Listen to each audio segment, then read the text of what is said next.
Assalamualaikum warahmatullahi wabarakatuh. Halo semuanya, perkenalkan nama saya Lisnawati dengan nomor NIM 231400154 dari program studi PGSD Universitas Teknologi.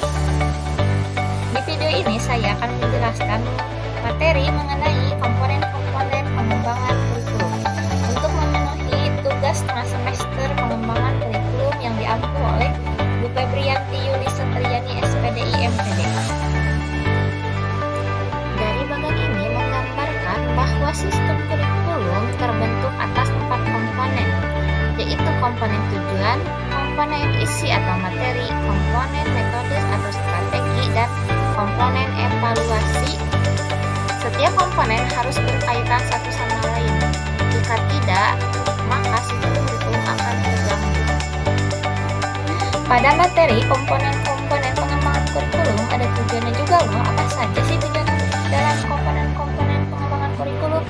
Yang pertama adalah memahami landasan komponen-komponen pengembangan kurikulum. Yang kedua, mengidentifikasi komponen-komponen kurikulum dalam merencanakan program pembelajaran dan pendidikan. Yang ketiga dan yang terakhir adalah menganalisis komponen-komponen pengembangan kurikulum yang perlu dijadikan dasar pertimbangan dalam penyusunan program pembelajaran. Komponen tujuan pendidikan diklasifikasikan menjadi 4, yaitu A. Tujuan pendidikan nasional atau disingkat juga sebagai TPN. B. Tujuan institusional disingkat juga sebagai TI. C. Tujuan kurikuler disingkat juga sebagai TK. D. Tujuan instruksional atau tujuan pembelajaran disingkat juga sebagai TP. Komponen tujuan dibagi menjadi 3 loh. Ada apa aja sih?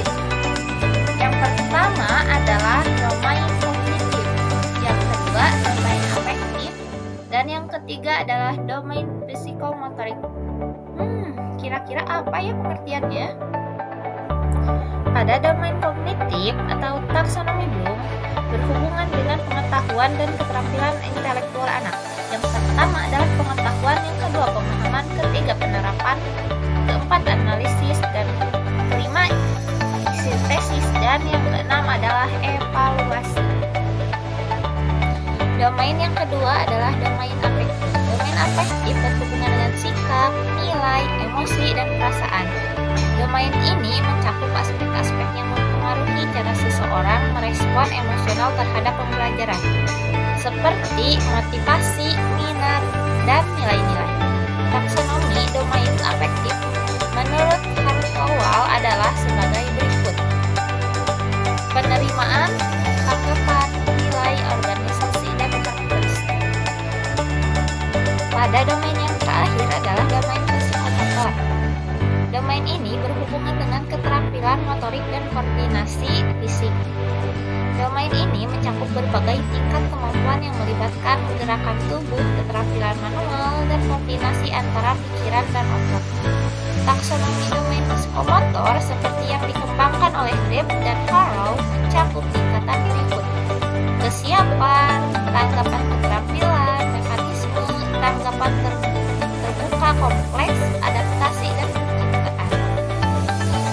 Komponen isi atau materi pembelajaran.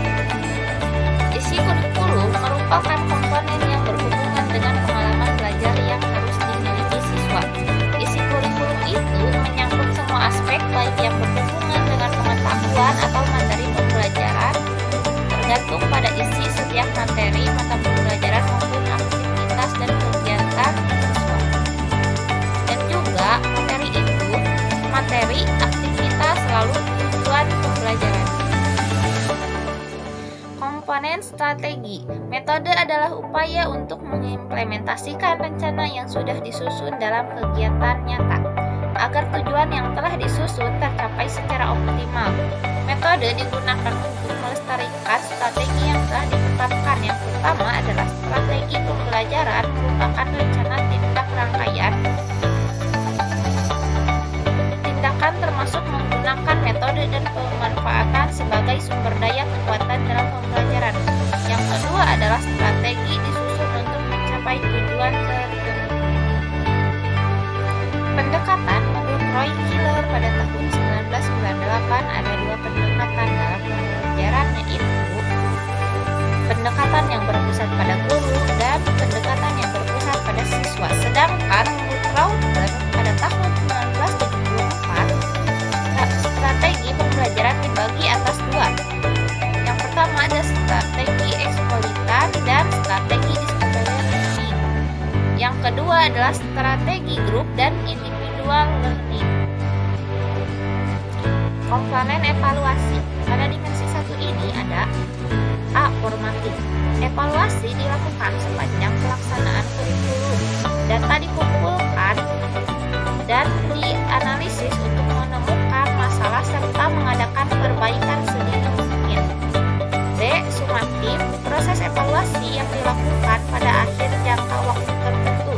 Misalnya pada akhir semester, tahun pelajaran atau setelah 6 tahun untuk mengetahui efektivitas kurikulum dengan menggunakan semua data yang dikumpulkan. Selama pelaksanaan dan akhir proses implementasi kurikulum. Pada dimensi 2 ada A. Proses yang dievaluasi ialah metode dan proses dalam pelaksanaan kurikulum. Tujuannya adalah untuk mengetahui metode dan proses yang digunakan dalam implementasi kurikulum. Metode apakah yang digunakan? Apakah tepat menggunakannya? Apakah hasilnya baik atau tidak? Kesulitan apa yang dihadapi? B. Produk yang dievaluasi adalah hasil-hasil yang nyata yang dapat dilihat dari silabus, satuan pembelajaran, dan alat-alat pembelajaran yang dihasilkan oleh guru dan hasil-hasil siswa. Berupa karangan termasuk tesis, makalah, dan sebagainya.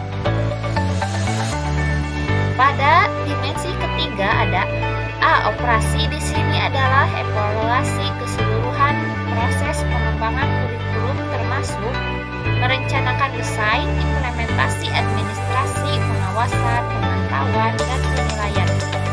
Juga biaya serta pengajar, penerima siswa, pendekatannya, seluruh operasi lembaga pendidikan itu sendiri. B adalah hasil belajar siswa. Di sini yang dievaluasi ialah hasil belajar siswa berkenaan dengan kurikulum yang harus dicapai.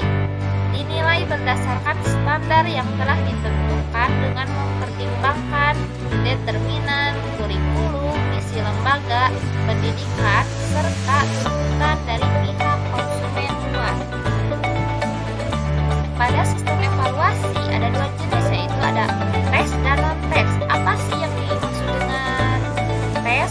Digunakan untuk mengukur kemampuan siswa dalam aspek kognitif atau tingkat penguasaan materi pembelajaran.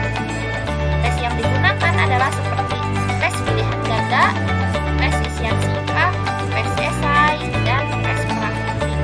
Yang kedua adalah non-tes. Adalah alat evaluasi yang biasanya digunakan untuk menilai aspek tingkah laku termasuk sikap, minat, dan motivasi. Tes yang dilakukan adalah tes lisan, biasanya sebenarnya tes lisan ataupun bisa melakukan tes kuesioner atau tanya jawab secara langsung. Demikian penjelasan yang dapat saya sampaikan melalui video ini. Maaf apabila ada kekurangan dan terima kasih yang sudah menyimak. Mungkin cukup sekian dan terima kasih. Wassalamualaikum warahmatullahi wabarakatuh.